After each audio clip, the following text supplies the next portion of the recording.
sambutan dari Ketua Lab Kewirausahaan Fakultas Ekonomi dan Bisnis Universitas Brawijaya kepada Bapak Abdi Zil Ikram, kami persilahkan.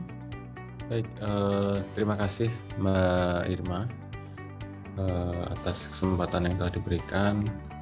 Terima kasih juga kepada Ibu Mariati yang sudah menyempatkan ya waktunya pada pagi hari ini.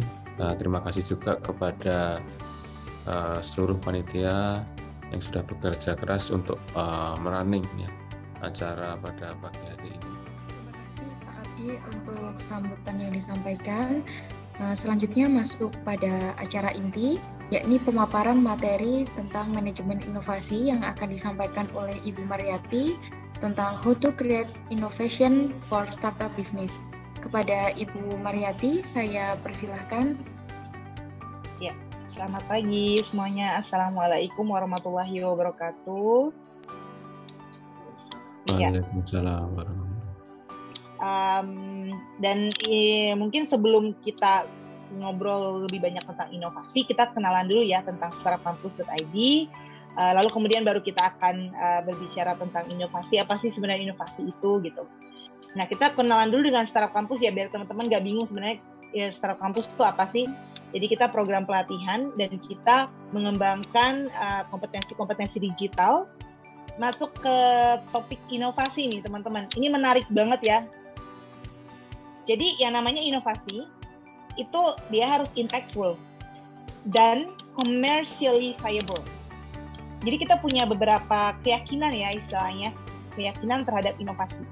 Bahwa inovasi itu seharusnya bisa meningkatkan bisnis inti kita, gitu ya, dan membangun bisnis yang baru, gitu. Kenapa sih? Apa hubungannya antara strategi dan inovasi? Jadi strategi itu adalah priority initiatives for businesses to reach full potential. Nah, gimana sih caranya teman-teman defining full potential? Ini adalah salah satu framework yang digunakan Bain & Company. Pertama banget teman-teman harus define bisnisnya teman-teman itu berada di mana. Ini aku salah satu ini aja ya, framework yang kita gunain ya untuk define the market tadi. Caranya cukup mudah teman-teman, matrix yang kita gunain. Jadi ada dua aksis nih, cost and capability sharing. Kemudian di sini ada customer sharing. Sekarang ke strategi to innovate. Nah, ya seperti yang tadi saya jelaskan bahwa company yang terus berinovasi itu biasanya dia manage 2 or 3 types of business. Nah, sekarang slide terakhir. Pertama, teman-teman yang harus eksperimen. Kemudian yang kedua, cultivate an explorer mindset. Kemudian build a culture that embraces risk. Terus kemudian partner with disruptor. Yang kelima itu pivot, baik structural maupun finansial. Oke, teman-teman semuanya, kalau gitu dari saya udah. Mungkin ada pertanyaan dari sini? Izin bertanya kepada Ibu Mariati, cara menguatkan secara mindset juga mental kita agar kita itu tidak menyerah untuk terus berinovasi. Pertanyaan pertama terkait mental ya. Pertama ini mungkin dimulai dari diri sendiri. Nah, ini sudah ada pertanyaan lebih lanjut yang muncul, Ibu.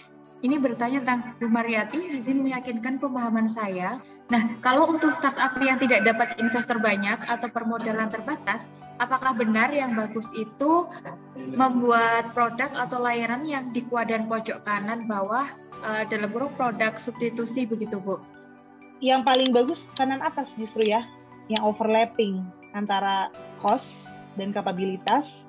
Kenapa? Karena udah ada kapabilitas yang sama gitu di tim kita, tinggal kita gunain lagi gitu kan untuk membuat sebuah produk baru. Oke, baik Ibu, ini ada pertanyaan. Misalkan bisnis kita masih konvensional, apakah perlu menyesuaikan dengan kondisi saat ini? Sementara customer kita kebanyakan masih belum melek teknologi, begitu Bu? Sebenarnya pertama memang yang harus dilakukan itu fokusnya di customer dulu ya, di user kita ya. Jadi ketika kita ngikutin tren, tapi ternyata customer belum siap, berarti harus ada edukasi. Jadi harus double work. Baik, kalau misalnya acara pagi hari ini dirasa sudah cukup, mungkin ada dua patah kata yang ingin disampaikan oleh Bapak Abdi selaku Ketua Lab Kewirausahaan Fakultas Ekonomi dan Bisnis Universitas Brawijaya. Monggo Bapak, saya persilahkan. Terima kasih kepada Bu Mariati, sudah berdiskusi banyak ya Bu dengan rekan-rekan semua. Mudah-mudahan memberikan manfaat ya untuk rekan-rekan semua yang pada pagi hari ini hadir. Sekian, terima kasih. Assalamualaikum warahmatullahi wabarakatuh.